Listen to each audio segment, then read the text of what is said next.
હવે આગળ વાત કરીએ કડીની, તો કડી તાલુકામાં ભારે વરસાદથી ખેતી પાકોને મોટું નુકસાન. નીતિનભાઈ પટેલે મુખ્યમંત્રી અને કૃષિ મંત્રીને પત્ર લખ્યો, રજૂઆત કરી. કડીમાં એક જ દિવસમાં આશરે 10 ઇંચ વરસાદ નોંધાયો હતો. ખેતરોમાં ઢીચણસમાં પાણી ભરાતા અનેક પાકો પલળી ગયા.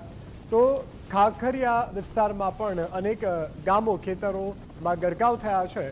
તો ખેડૂતોને નુકસાનનો સર્વે કરાવી અને આર્થિક સહાય આપવાની વિનંતી કરી છે. પૂર્વ નાયબ મુખ્યમંત્રી નીતિનભાઈ પટેલે સરકાર સમક્ષ માંગ કરી છે.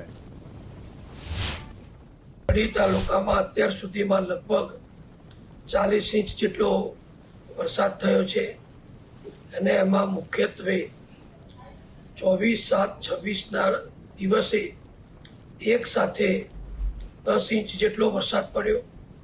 એના બીજા દિવસે 5 ઇંચ જેટલો વરસાદ પડ્યો અને આગળ પાછળના દિવસોમાં પણ બાકીનો જે વરસાદ થયો, આ કુલ 40 ઇંચ વરસાદ થવાના કારણે કડી તાલુકાના જે ખાખરિયા ટપ્પો કહેવાય છે એ ગ્રામ્ય વિસ્તારમાં લગભગ 27 જેટલા ગામોના ખેડૂતોના ખેતરોમાં ખૂબ મોટા પ્રમાણમાં પાણી ભરાયા છે. આ 27 ગામોના ખેડૂતોને પાકનું બહુ મોટું નુકસાન થયું છે.